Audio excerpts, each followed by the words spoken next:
ಕೊಡಬೇಕಂತ ತೀರ್ಮಾನ ಮಾಡಿದ್ದೀವಿ. ಆವಾಗ ಕೆಲವರು ಅಬ್ಜೆಕ್ಷನ್ ಮಾಡಿದರು, ನಮ್ಮ ದುಡ್ಡನ್ನು ನೀವು ಯಾಕೆ ಫುಡ್ ಕೋರ್ಟಿಗೆ ಕೊಡ್ತೀರಿ ಅಂತ ಕೇಳಿದರು. ಅಂದರೆ ಅವ್ರ ದುಡ್ಡೇನು ಸ್ವಂತ ದುಡ್ಡು ಇರಲಿಲ್ಲ, ಸರ್ಕಾರದ ದುಡ್ಡು. ಅಬ್ಜೆಕ್ಷನ್ ಮಾಡಿದ್ರು ಭಾಳ ಜನ. ಪಾಪ ಇವರೇನು ಇದಲ್ವಾ, ಊರಿನ ಗ್ರಾಮಸ್ಥರು, ಇವರೇನು ಹೊರಗಡೆರೇನಲ್ಲ, ಇಲ್ಲಿಯವರಿಗೆ ಕೊಡೋಕ್ಕೆ ಅಬ್ಜೆಕ್ಷನ್ ಮಾಡಿದ್ರು ಅವರೆಲ್ಲ. ಅವ್ರು ಯಾವ ಥರ ಹಿಂದೆ ಗೆದ್ದಿದ್ರು ನನಗೆ ಗೊತ್ತಿಲ್ಲ. ತುಂಬ ಜನ, ಒಂದು 2-3 ಜನ, ಎಲ್ಲರೂ ಇಲ್ಲ, ಒಂದು 2 ಜನ ಅಬ್ಜೆಕ್ಷನ್ ಮಾಡಿದರು. ಆನಂತರ ಇಲ್ಲಿ ಮಾಡೋಕ್ಕೋಸ್ಕರ ಬೇರೆ ಬೇರೆ ನಾವು ಅಲ್ಲಿ ಹೋದ ತಕ್ಷಣ ಅಲ್ಲಿ ಅಬ್ಜೆಕ್ಷನ್ ಮಾಡಿದರು. PWA ಹೋದ್ರೆ ಅಲ್ಲೂ ಮಾಡಿದ್ದಾರೆ. ಇಲ್ಲಿ ಹಿಂದಿಂದಲೂ ಅಬ್ಜೆಕ್ಷನ್, ಇದು ಪ್ರವಾಸೋದ್ಯಮಿಗೆ ಸೇರುತ್ತೆ, ಇನ್ನೊಂದು ಸೇರುತ್ತೆ, ಇದು ಕೊಡಬಾರ್ದು ಅಂತ ಏನ್ರಿ ಅವ್ರದ್ದು ಪ್ರತಿ ಸರಿ ಇದಾಯಿತು. ಆದರೂ ಸಹ ನಾನು ಕೇರ್ ಮಾಡಲಿಲ್ಲ.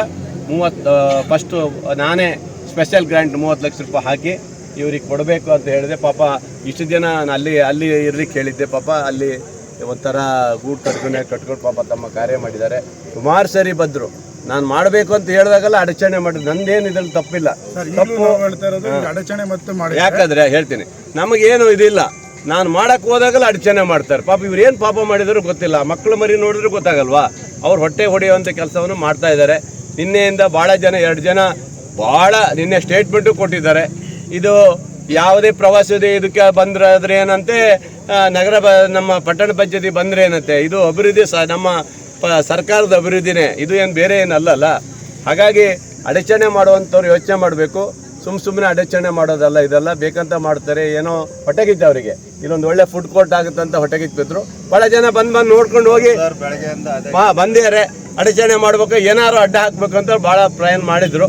ಅದು ಯಾವುದೂ ಅವ್ರಿಗೆ ನಡೀಲಿಲ್ಲ. ಯಾಕಂದರೆ ಅವರು ಕರ್ಕೊಬಂದವರು ಭಾಳ ಜನ ಬಿಡ್ರ ಪಾಪ ಅವ್ರು ಮಾಡ್ಕೊಳ್ಳಿ, ಚೆನ್ನಾಗಿ ಮಾಡ್ತಾ ಇದ್ದಾರೆ ಅಂತ ಹೇಳೋಗ್ಯಾರಂತೆ.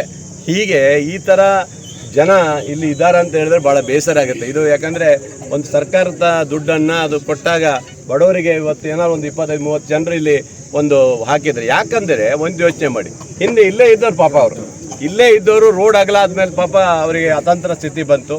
ಆಮೇಲೆ ಅಲ್ಲಿ ಹಾಕ್ಕೊಂಡ್ರು. ನಾನೇ ಮಾಡ್ಕೊಡ್ತೀನಪ್ಪ ಅಂತ ಹೇಳಿದಾಗ ಅಲ್ಲಿ ನೋಡಿದೆ ಅಲ್ಲಿ ಸರಿ ಬರಲ್ಲ ಅಂತೇಳಿ ಈ ಜಾಗ ಚೆನ್ನಾಗಿದೆ. ಕಾರಣ ನೋಡಿ, ವಾಕಿಂಗ್ ಮಾಡ್ಕೊಂಡು ಬರ್ತಾರೆ. ವಾಕಿಂಗ್ ಮಾಡಿ ಬಂದವರು ಇಲ್ಲಿ ಒಂಚೂರು ಪಾನಿಪುರಿನೋ ಇನ್ನೊಂದು ತಿನ್ಕೊಂಡು ಹೋಗೋಕ್ಕೆ ಅವಕಾಶ ಇದೆ.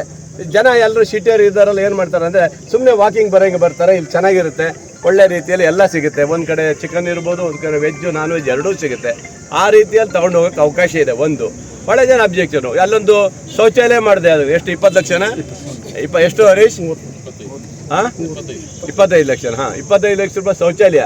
ಅದನ್ನು ಸಹ ಆ ಮೂಲೆ ಕಟ್ಟಬೇಕು ಅಂತ ಹೇಳ್ತಿದ್ರು. ನಾ ಹೇಳಿದೆ, ಆ ಮೂಲೆಗೆ ಈ ಮೂಲೆ ಕಟ್ಟೋಕ್ಕಾಗೋದಲ್ಲ, ಇದನ್ನು ಇಲ್ಲಿಯೇ ಇದ್ರ ಪಕ್ಕದಲ್ಲೇ ಇರಲಿ, ಮಕ್ಕಳಿಗೆ ಅನುಕೂಲ ಆಗುತ್ತಂತ ಒಳ್ಳೆ ಶೌಚಾಲಯ ಮಾಡಿಕೊಟ್ಟಿದ್ದೀರಿ. ಅದಕ್ಕೂ ಅಬ್ಜೆಕ್ಷನ್ ಮಾಡಿದರು. ಹೀಗೆ ಕೆಲವರು ಅಭಿವೃದ್ಧಿಯ ಕಡೆ ಹೋದಾಗ ಸ್ವಲ್ಪ ಅಬ್ಜೆಕ್ಷನ್ ಜಾಸ್ತಿ ಇರುತ್ತೆ. ಇಲ್ಲಿ ಯಾವುದೂ ಇರಲಿಲ್ಲ. ಈಗ ಒಂದಿಷ್ಟು ಜನ, ಈಗ ಏನಾಗಿದೆ, ಅವ್ರ ಅಧಿಕಾರ ನಾಮಿನೇಟ್ ಇದ್ರು, ಅಧಿಕಾರದಲ್ಲಿದ್ದವರು ಕೆಲವರು ಅಧಿಕಾರಿ, ಈಗೇನು ಪಟ್ಟಣ ಪಂಚಾಯತ್ ಅಧಿಕಾರ ಹೋದ್ಮೇಲೆ ಅವ್ರು ಈ ಥರ ಮಾಡ್ತಾ ಇದ್ದಾರೆ. ಅದರಿಂದ ಇವಕ್ಕೆ ಯಾವುದಕ್ಕೂ ಹೆದರುವಂಥ ಪ್ರಶ್ನೆ ಇರಲಿಲ್ಲ. ಈ ಭಾಗದ ಜನರಿಗೆ, ಬಡವರಿಗೆ ಪಾಪ ಒಂದು ಅನುಕೂಲ ಆಗಲಿ ಅಂತೇಳಿ ಇವತ್ತು ಫುಡ್ ಕೋರ್ಟ್ ಮಾಡಿದ್ದೀನಿ. ಹಂಗಾಗಿ ಮತ್ತು ರಸ್ತೆ, ಫುಡ್ ಕೋರ್ಟು ಮತ್ತು ಬಸ್ ಸ್ಟ್ಯಾಂಡ್ ಇಷ್ಟನ್ನು ರೆಡಿ ಮಾಡಿದ್ದೀನಿ. ಮತ್ತೆ ಒಂದಿಷ್ಟು ಬಾಕಿ ಇರೋದನ್ನ ಈ ಸರಿ RK ರೋಡ್ ಸೇರಿ 20 ಲಕ್ಷ RK ರೋಡು. ಆಮೇಲೆ ನಿಮ್ಮ ದಸರಾ ಹೋಗೋ ರೋಡ್ ಏನಿದೆ, ಅದು ಎಂತ ಹೆಡ್ಸೆಟ್ಟೆ ಭಾಳ ವರ್ಷದಿಂದ ಕೇಳ್ತಾ ಇದ್ರು. ಅದನ್ನು ಸಹ ಕಾಂಕ್ರೀಟ್ ರಸ್ತೆ ಮಾಡಿಕೊಟ್ಟಿದ್ದೀನಿ. ಅಲ್ಲಿ ಇವು ಪಲ್ಲಕ್ಕಿ ಹೋಗ್ತದಂತ ಹೇಳಿ ಅದಕ್ಕೂ ಸಹ ಮಾಡಿಕೊಟ್ಟಿದ್ದೀನಿ. ಹಾಗೆ ಪ್ರತಿಯೊಂದು ಸಹ ಈ ಭಾಗದ ಪಟ್ಟಣ ಪಂಚಾಯತಿ ಅಭಿವೃದ್ಧಿ ದೃಷ್ಟಿಯಲ್ಲಿ ಮಾಡಿಕೊಟ್ಟಿದ್ದೀನಿ. ಹಾಗೆ ಇವತ್ತು ನಮ್ಮ ಹಾಸ್ಪಿಟ್ಲಿಗೂ ಸಹ ಭಾಳ ಸೋರ್ತಾ ಇತ್ತು. ಮೇಲೆ ಸೀಟೆಲ್ಲ ಹಾಕಿಸಿ ಒಳಗಾಕಿ ಮತ್ತು ಹೊಸ ಲ್ಯಾಬನ್ನು ಮಾಡಿಸ್ಕೊಟ್ಟು ಸಂಪೂರ್ಣವಾದಂಥ ಅದನ್ನು ಸಹ ಅಭಿವೃದ್ಧಿ ಮಾಡಿಕೊಟ್ಟಿದ್ದೀನಿ. ಇನ್ನು ಡಾಕ್ಟ್ರು ಸಹ ಫುಲ್ ಇದ್ದಾರೆ, ಅಲ್ಲಿ ಯಾವುದೇ ತೊಂದರೆ ಇಲ್ಲ. ನಿಮ್ಮ ಈ ಒಂದು ಹೊಸನಗರಕ್ಕೆ ಎಲ್ಲ ರೀತಿಯ ಸೌಕರ್ಯ ಕೊಡೋದಿದೆ. ಇನ್ನೊಂದು ನನಗೆ ಬಾಕಿ ಇದೆ, ಹೊಸನಗರದ ಇಲ್ಲಿಂದ ಮುಂದುವರಿಯುವಂಥ ಡಿವೈಡ್ ಅಗಲೀಕರಣ ಮಾಡುವಂಥದ್ದಿದೆ. ಈ ಸರಿ ಅದು ಸ್ಟೆಪ್ ತೊಗೊತೀನಿ. ಅದು ಈ ಸರಿ ಆ ಸ್ಟೆಪ್ ತೊಗೊಂಡು ಅದನ್ನು ಸಹ ಡಬಲ್ ರೋಡ್ ಥರ ಮಾಡಿ ಲೈಟಿಂಗ್ ಕೊಡೋ ವ್ಯವಸ್ಥೆನೇ ನಮ್ಮ ಮಾಯಿನ ಕಪ್ಪದಲ್ಲಿ ಮಾಡ್ದಂಗೆ ಮಾಡಬೇಕಂತ ತೀರ್ಮಾನ ಮಾಡಿದ್ದೀನಿ. ಅದನ್ನು ಈ ಸರಿ ತೊಗೊಳ್ತೀನಿ ನಾನು. ಓಕೆನಾ? ನಿಮ್ಮ ಊರಿನ ಎಲ್ಲ ಅಭಿವೃದ್ಧಿಗೆ ಯಾವುದೇ ಕೊರತೆ ಅಲ್ಲಿಗೆ ಇನ್ನೂ 2 ವರ್ಷದಲ್ಲಿ ಸಂಪೂರ್ಣ ಮುಕ್ತಾಯ ಮಾಡಿಕೊಡ್ತೀನಿ ನಾನು.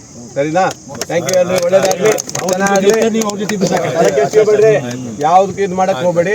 ಯಾರು ಅಬ್ಜೆಕ್ಷನ್ ಬಂದ್ರೆ ನೀವು ತಲೆ ಕೆಡಿಸ್ಕೊಳ್ಳೋಕೆ ಹೋಗಬೇಡಿ. ಅದು ಹೇಳಿ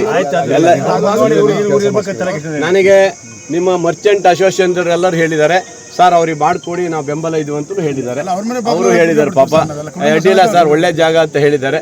ಮತ್ತು ಕೆಲವು ಬೇರೆ ವಿರೋಧ ಪಕ್ಷದವರು ಕೆಲವರು ಬಂದು ಪಾಪ ಅಡ್ಡಿಲ್ಲ ಸರ್ ಕೊಡಿ ಅವರಿಗೆ ಚೆನ್ನಾಗಿದೆ ಅಂತಲೂ ಹೇಳಿದ್ದಾರೆ. ಆದರೆ ಒಂದಿಷ್ಟು ಕುತಂತ್ರ ಮಾಡಿದ್ದವರು ಒಂದಿಷ್ಟು ಜನ ಇದ್ದಾರೆ. ಅವ್ರು ಯಾರಂತ ನಿಮಗೂ ಗೊತ್ತಿದೆ. ಅವ್ರು ಇರಲಿ, ಅವ್ರ ಬಗ್ಗೆ ನಾವು ತಲೆ ಕೆಡಿಸ್ಕೊಳ್ಳೋದು ಬೇಡ. ನಿಮ್ಮ ಕುಟುಂಬಕ್ಕೆ, ನಿಮ್ಮ ಮನೆಗೆ, ಮಕ್ಕಳಿಗೆ ಒಳ್ಳೇದಾಗಬೇಕು. ಅವ್ರಿಗೆ ಶಿಕ್ಷಣ ಮಾತ್ರ ಚೆನ್ನಾಗಿ ಕೊಡ್ರಿ ಅಷ್ಟೇ, ಸರಿನಾ?